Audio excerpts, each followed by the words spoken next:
और आपकी निष्ठा है तो गुरुजी तो भगवान है, गुरुजी को तो थकान होती नहीं है। गुरुजी भगवान है, गुरुजी को थकान नहीं होती।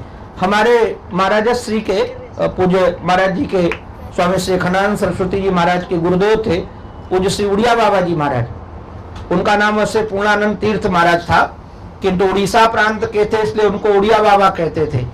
उनके सारे के सारे भक्त, शायद कोई यहाँ रहा हो जो दर्शन भी किए हो, तो सारे के सारे भक्त बाबा को मानते थे कि साक्षात भगवान शंकर हैं। अब गांव के अलीगढ़ के लोग आ गए, शिवरात्रि का समय था, शिवरात्रि उस अधिक मास होने की वजह से जनवरी के लास्ट में, सच्ची घटना सुना रहा हूं। बाबा जी को था बुखार 104, उड़िया बाबा जी महाराज को, और उनको बैठाल दिया तखत में। और जैसे बोले शिवरात्रि में जल चढ़ाते हैं तो जल चढ़ाएंगे, अब जो आए तो हर हर बोलकर एक लोटा चढ़ा दे। वहां बाल्टी भी रख दी थी, दूध भी रख दिया था। अब महाराज उनकी तो हालत खराब, स्वाभाविक, इतना बुखार, वो तो योगी थे, सिद्ध महापुरुष थे, तो अपने को संभाल के रखे। बहुत मना करने के बाद भी भगत माने ही नहीं। फिर श्री हरि बाबा जी महाराज एक संत थे, वो बहुत नाराज हुए और बाबा के ऊपर जाकर ही लेट गए। लेट करके कहा कि आप लोग खबरदार अगर किसके ऊपर कोई जल डाला। फिर बाबा को लिटाया गया। बाबा तो इस स्थिति में थे कि विरोध ही नहीं किया। हमारे जैसे गुरु होते तो विरोध भी कर देते कि बस हो गई गुरु निष्ठा, चुप रहो, हमको शांति से जीने दो। तो कहने का अभिप्राय, इसलिए गुरुजनों ने ही भागवत के 7वें स्कंद में स्पष्ट रूप से लिखा है, 7वें स्कंद में, कि महापुरुषों ने ही फिर मूर्ति पूजा चलाई। मैं कई बार विचार करता हूं, मूर्ति को चाहे कितना कुमकुम लगाओ, अब आपके घर में शालिग्राम रखे हो, ठाकुर जी रखे हो, चाहे केमिकल वाला लगा दो, चाहे दिन भर लगा दो, चाहे बर्फ वाले पानी से नहला दो, वो बेचारे मना नहीं करेंगे कि आपको कैसे हैं। आप जैसे चाहो उनको वैसे रख लो, आपकी निष्ठा की भी पूर्ति हो जाएगी, आपके समर्पण की भी पूर्ति हो जाएगी, आपके विश्वास की भी रक्षा हो जाएगी और कहीं विरोध नहीं होगा। इसलिए गुरुजनों ने ही मूर्ति पूजा चलाई। राम की मूर्ति, कृष्ण की मूर्ति, गणेश जी महाराज की मूर्ति, ये सब रखा, क्योंकि हम लोग जितने भी हैं, आप लोग अन्यथा मत मानिएगा, कलयुगी प्राणी की श्रद्धा बहुत टिकाऊ नहीं होती है। ये श्रद्धा थोड़े में बनती है और थोड़े में बिगड़ जाती है। अगर कामना पूरी हो जाए तो ठीक है, आपके मन के अनुकूल व्यापार हो जाए तो गुरुजी बहुत अच्छे, और मन के आकुल बोले गुरुजी में अब दम नहीं रहा, अब गुरुजी में दम नहीं रहा, कोई दर्शन करते कुछ लाभ ही नहीं मिलता है। अब आते हैं गुरुजी तो लाभ व्यापार में भी नहीं होता है। हम तो दंग रह गए। कभी कल हमारे पास फोन आया, एक राजस्थान में बीकानेर का कोई बहुत बड़ा व्यापारी, उसने श्रीमद् भागवत महापुराण की कथा करवाई होगी आज से 3 साल पहले, और कथा बड़े धूमधाम से करवाई, लाखों लोग कथा में आए। और हमारा स्वभाव तो ऐसा है कि जब तक मैं कथा में रहता हूं तब तक उसके साथ रहता हूं, उसके बाद अपनी तरफ से फोन नहीं करता हूं। मुझे लगता है कि मैं घर द्वार छोड़ के निकला हूं तो अपने गुरु जी का होके रहूं, ये भी सेवा है इसलिए करता हूं। तो उन्होंने कल फोन किया 3 साल के बाद, बोले महाराज जी आपकी कथा तो हमको बहुत महंगी पड़ गई। हमने कहा क्या हो गया? बोले हमारा नरेंद्र मोदी से भी संबंध है, किंतु जब से मैंने आपकी कथा कराई है तब से हमारे सारे व्यापार चौपट हो गए। हमने तो पूरे शहर में कह दिया इनकी कथा कभी मत कराना, इनकी कथा बड़ी खतरनाक है। हम सोचने लगे कमाल है, ऐसे कैसे हो गया भाई? और कथा की तो बड़ी महिमा है, भागवत की कथा की तो इतनी महिमा है कि हर कामना पूरी करने वाले। तो कई खोटी हम सुना भी नहीं पाएंगे आपको, जितनी खोटी खटी हमको सुनाई उसने, और हम सुनते रहे मुस्कुरा करके। तो बाद में मुझे लगा कि ये देखिए सकामता से लोग जुड़े हुए हैं, अगर सकामता की पूर्ति न हो तो सारी निष्ठा बिगड़ जाएगी, सारी निष्ठा बिगड़ जाएगी। तो हमारी निष्ठा बनी रहे, इसलिए हम गुरुजनों ने हमको मूर्ति पूजा की बात रखी कि ये आप मूर्ति पूजा करो, जो आपको इष्ट हो, जो आपके स्वभाव के अनुकूल हो, जो आपकी कामना पूर्ति करने के सहयोगी हो। क्योंकि अधिकतर अभी हमारे जैसे किशन जैसे आपको कह रहे थे, लोग भगवान को नहीं चाहते, भगवान से ही चाहते हैं। तो जिससे हमारी पूर्ति हो सके, इसलिए अनेक प्रकार के जितनी दुनिया बढ़ी वैसे अनेक संप्रदाय बढ़े, इनकी आवश्यकता भी है। आप लोग ये संप्रदाय की भी कभी किसी की निंदा नहीं करना कि वो उनका संप्रदाय खराब है, उनके यहाँ कुछ नहीं है। भगवान ही बुद्ध बनकर आते हैं। आपको जानकर अचंभव लगेगा, जो वेदों का खंडन करते हैं भगवान ही परशुराम बनकर आते हैं, भगवान ही कल्कि बनकर के आएंगे। तो भगवान के किस समय कितने अवतार हैं, इसलिए जितने संप्रदाय के चलाने वाले आचार्य हैं उनको भी हमारे यहाँ भगवान ही माना जाता है। उन्होंने ही उसके आधार पर बताया कि किस समय आधार पर क्या काम किया जाए। अब कोई बच्चा बीमार हो और अपनी माँ से कहे कि हमको बादाम का हलवा खिलाओ, और उसको संग्रहणी रोग हो गया हो कि जो खाता हो हजम ना होता हो, तो कोई माँ तो उसको बादाम का हलवा नहीं खिला सकती है। चाहे रो रो कर परेशान हो जाए, नहीं देगी बादाम का हलवा।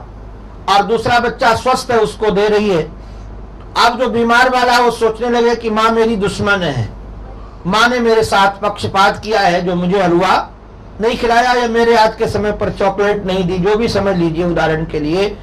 तो किसकी कितनी कैपेसिटी है हजम करने की, जैसे माँ ध्यान दे करके देती है वैसे भगवान ही समझ करके देते हैं किसको कितना दे रहे हैं। अब हमको तो लगता है मेरे मन के आधार पर होना चाहिए, सामने वाले के आधार पर नहीं, हमारी योग्यता के आधार पर नहीं। हमको लगता है, हम कई बार देखते हैं दुनिया में बड़ी विडंबनाएं हैं दो प्रकार की।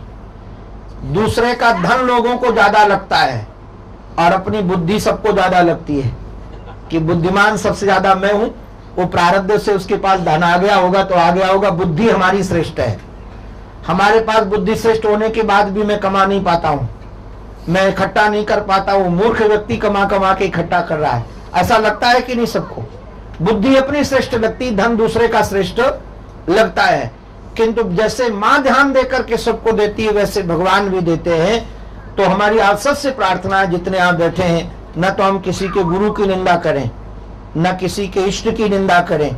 जैसे मैं निवेदन किया कि अपना पति सर्वश्रेष्ठ है, ये हमको कहने का अधिकार है, किंतु दूसरे का पति बेकार है, ये हमको कहने का अधिकार नहीं है। हमारे गुरुजी सर्वश्रेष्ठ हैं, हम ये मान सकते हैं, मानते हैं कि हमारे गुरु जैसा कोई दूसरा गुरु नहीं है। किंतु दूसरा यदि वो कहता है कि हमारे गुरु जैसा, एक निवेदन आप सबसे करूं, एक स्त्री कहती है हमारा पति सर्वश्रेष्ठ है, एक बालक कहता है कि हमारे पिता सर्वश्रेष्ठ है, एक बहन कहती है कि हमारे भाई सर्वश्रेष्ठ है। तो चाहे नाम रूप भले अलग अलग होंगे, व्यक्ति तो एक ही हो गया ना। तो कोई कहे हमारा इष्ट सर्वश्रेष्ठ है, तब भी एक ही है, क्योंकि अनेक रूप में एक ही समाया है। अनेक में एक का दर्शन करना है और एक में अनेक का दर्शन करना है, यही हमारे सनातन धर्म की परंपरा है। अनेक में एक और एक में अनेक। तो कहीं निंदा का भाव रह जाएगा, फिर हमको कहने का स्थान रह जाएगा कि क्यों गणेश जी को पूछते हैं, क्यों राम जी को पूछते हैं, क्यों खुदा को पूछते हैं, क्यों गॉड को पूछते हैं। हमको तो आप लोग जानकर अचंभ होगा, हमको कोई ले जाए मस्जिद में, मैं चला भी जाऊं तो जैसे लोग नमाज अदा करते मैं वैसे ही करूंगा, और मुझे ये नहीं लगेगा कि मैं मस्जिद में आया हूं, मुझे लगेगा कि मैं अपने राम के स्थान पर आया हूं, अपने गुरु के स्थान पर आया हूं। मैं सब जगह जाता हूं जहां हमको, कई बार अभी जब हमारा पंजाब जब भी जाना होता है तो हम जरूर जाकर के दर्शन करते हैं वहां, और जाकर वैसे ही प्रणाम करते हैं। जितने हमारे साथ होते हैं, हम जितना वेद को मानते हैं उतना गुरु ग्रंथ साहब को मानते हैं, उतना ही जो आदर हमारे वेद के प्रति है वही गुरु ग्रंथ साहब के प्रति हमारा वही आदर है। तो कारण क्या है कि दूसरा कुछ है ही नहीं। ये जितने भेदभाव पैदा किए हैं ये सब ना समझे लोगों ने किए हैं और स्वार्थी लोगों ने किए हैं, क्योंकि केवल लोग हमको ही माने। मैं कई बार लोगों को सुनाया करता हूं, हमारे महाराज जी जब वृंदावन में रहते थे तो उनका प्रभाव इतना जबरदस्त, क्योंकि विद्वता तो थी, महाराज जी का स्वभाव ऐसा था कि जो उनके पास जाए वो उनका हो जाए, क्योंकि उनकी दृष्टि में गरीब और अमीर अलग अलग नहीं थे। वो छोटे से छोटे बालक को भी प्यार करते थे। अभी मैं एक ग्रंथ पढ़ रहा था, प्रेरक प्रसंग, स्वामी गोविंदानंद जी ने हमारे संग्रहित किया है।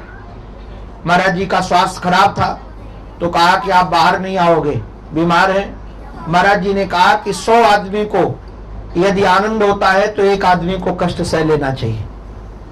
100 आदमियों को यदि आनंद होता है तो एक को कष्ट सह लेना चाहिए, भले बीमार हैं किंतु हम बाहर जाकर के बैठेंगे।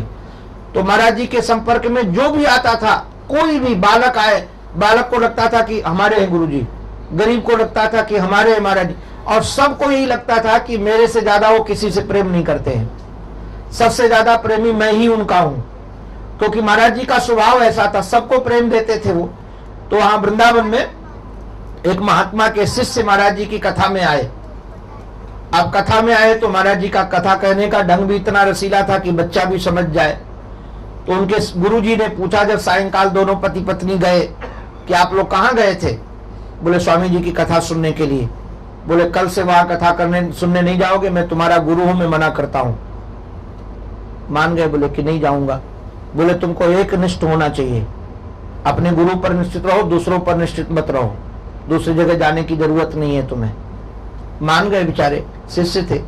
किंतु सायंकाल जब कथा का समय हुआ तो पति ने पत्नी को कहा कि मेरा मन तो हो रहा है कथा में जाने का, तू ऐसा कर, तू बैठ यहां, मैं हो आता हूं, और जो मैं सुन के आऊंगा मैं बता दूंगा, गुरु जी कह देना मैं यही थी। उन्होंने कहा तू बैठ, मैं जाती नहीं, मैं महाराज जी के दर्शन भी करके आऊंगी और कथा सुन के तुमको बता दूंगी सारी बात। बाद में बोले गुरु जी नाराज होंगे तो होने दो, दोनों चलते हैं। और दोनों गए, और जब वहां से कथा सुनकर आए तो फिर गुरु जी बोले कहाँ गए थे? बोले स्वामी जी की कथा सुनने गए थे। बोले मना किया, हम तुम्हारे गुरु जी, एक जगह निष्ठा होनी चाहिए तुम्हारी, दूसरी जगह निष्ठा नहीं होनी चाहिए, क्यों गए थे तुम लोग? बोले गलती हो गई। फिर तीसरे दिन समय जो आया तो फिर मन नहीं माना, चले गए। अब गुरु जी बड़े गुरु जी थे, उन्होंने क्या किया, दूसरे दिन जमुना जल मंगा के रखा, और जब आए बोले कहाँ गए थे? बोले स्वामी जी की कथा सुनने। बोले मैंने मना किया था, मैं तुम्हारा गुरु हूं, क्यों गए हमारी आज्ञा का उल्लंघन करके? तुम्हें नरक जाना पड़ेगा। चुपचाप रहे। उसके बाद गुरु जी ने कहा अपने शिष्य को कि इनको जल दो, हाथ में जल लो। जल लिया। बोले संकल्प करो कि आज के बाद स्वामी जी की कथा में कभी नहीं जाएंगे। वो संकल्प करके बोले आज के बाद तुम्हारे पास कभी नहीं आएंगे, और वहां से चले गए। कहने का अभिप्राय, जिनको अपने ऊपर भरोसा नहीं होता है, भगवान पर भरोसा नहीं होता है, वो दूसरों की निंदा करके अपनी प्रशंसा करते हैं, ध्यान रखिएगा। किंतु जिनको ईश्वर पर पूरा भरोसा है, वह बिना किसी की निंदा किए हुए अपनी बात रखते हैं। तो हम अपनी बात रखें, हमको किसी की निंदा करने का अधिकार नहीं है, किसी को छोटा बड़ा कहने का भी अधिकार हमें नहीं है, क्योंकि सारा का सारा जगत ये भगवान का बनाया हुआ है, और सारा जगत ये रसीला उनका है। इसलिए अपने को तो इसका उनका समझ करके ही रस लेना चाहिए। और हमारे यहाँ एक और भी बड़ी परंपरा है, प्रथम भगत संतन कर संगा। संतन कर का संगा का अभिप्राय बहुवचन है, संतों का संग करे। जब आप बहुत जगह संग करोगे, अच्छा आज के भी समय पर अगर आपकी बुद्धि का विकास है तो आप जितने दुकानें हैं, कई दुकानों में जाकर फिर जो जिसमें सस्ता मिलता है उसमें लेते हो कि नहीं लेते हो? जिसमें अच्छा मिले और सस्ता मिले। तो आप जब अपनी बुद्धि का परीक्षण करेंगे, सब जगह देखेंगे, और आपको जहां जच जाएगा तो आप ले सकते हैं, वहां से अध्यात्म ले सकते हैं। किंतु वो खराब है, वो अच्छा है, ये बुरा है, इसमें अपना समय व्यर्थ नहीं करना चाहिए, और किसी का भी व्यर्थ नहीं करना चाहिए। ये तो प्रथम प्रश्न का उत्तर रहा। अब द्वितीय प्रश्न का टाइम हो गया? हो गया ना? अच्छा भाई, द्वितीय प्रश्न का उत्तर फिर दे देंगे, कोई बात नहीं, हम लोग उठते बैठते कहीं घर में प्रसाद पाते हुए दे देंगे। और रात का जो विषय है थोड़ा अलग रखा गया है, हनुमत चरित्र के माध्यम से, सुंदरकांड के माध्यम से जीवन को कैसे सुंदर बनाया जाए, क्योंकि हनुमान जी महाराज का जो जीवन बहुत सुंदर है, और ऐसे वो सेवक हैं कि आज तक, ऐसे वो गुरु हैं कि ऐसा आज तक गुरु नहीं पैदा हुआ, और ऐसे वो सेवक हैं कि आज तक ऐसा सेवक पैदा नहीं हुआ। हनुमान जी के बगैर कोई जी नहीं सकता है, हनुमान जी के बगैर कोई रह नहीं सकता है। इन तत्वों को, हनुमान जी का स्वरूप क्या है, इसकी चर्चा सायंकाल रखी जाएगी सुंदरकांड के माध्यम से, वो भी आनंद लेंगे। और जहाँ भिक्षा पाने के लिए आते हैं, प्रश्नोत्तर तो कहीं न कहीं होता है, तो हमारे जय किशन जी वहां पूछ देंगे और वहां बता देंगे। दूसरा तो कोई काम है ही नहीं, आज इसी में आपकी निष्ठा बने। मूल क्या है, हम आप लोगों सबसे प्रार्थना करते हैं, अपनी श्रद्धा को बढ़ाओ। श्रद्धा वित्तो भूत्वा, आप श्रद्धा के वित्त से भर जाओ। आप जब श्रद्धा के वित्त से भर जाओगे तो आप जहां देखोगे वहां आपको भगवान नजर आएंगे। और यदि आपके जीवन में श्रद्धा का वित्त नहीं है तो आपको मंदिर में भी भगवान नजर नहीं आएंगे। तो हम अपने जीवन के रसायन को, ये श्रद्धा एक रसायन है, ऐसा रसायन है, मैं आपको अगर इसके बारे में ज्यादा बोलने को शायद मैं रो पड़ूं, क्योंकि हमने गुरुजनों के द्वारा श्रद्धा का महत्व भी देखा है और श्रद्धा में कितना परिवर्तन करने का सामर्थ्य है। मैं आपके सामने बैठा हूं, ऐसा जीवन बदला है श्रद्धा के आधार पर कि मैं स्वयं अचंभव मानता हूं कि ऐसा भी किसी का जीवन बदल सकता है क्या? ऐसे भी विचार बदल सकते हैं क्या? हम भी आप जैसे ही घर से हैं और जैसी आप लोगों की थिंकिंग है बचपन में हमारी भी वैसी ही थी। जैसे आप जगत को देखते हो वैसे ही मैं जगत को देखता था, कोई अलग से नहीं देखता था। जैसे आप लोग राग द्वेष से भरकर दूसरों को देखते थे और आज गुरुजनों की कृपा से जगत ही कुछ अलग दिखता है। जब मैं देखता हूं तो गदगद हो जाता हूं। हमको तो छोटी सी बालिका में भी किशोरी जी दिखने लगती है, छोटा सा बालक भी कहीं खेल रहा होता है तो हमको लगता है ठाकुर जी आज लीला कर रहे हैं।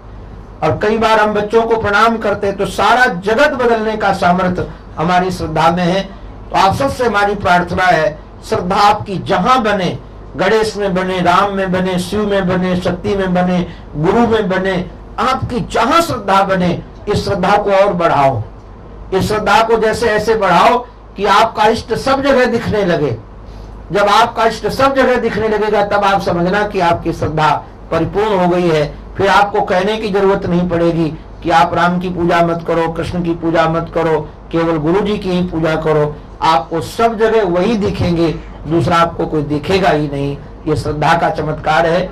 आप सबके जीवन में यह श्रद्धा बढ़े, या हम गुरु चरणों में बारंबार प्रार्थना करते हैं। बोलो भक्त वत्सल भगवान की, गुरुदेव भगवान की जय। जय श्री राधे, जय जय श्री राधे, जय जय श्री राधे।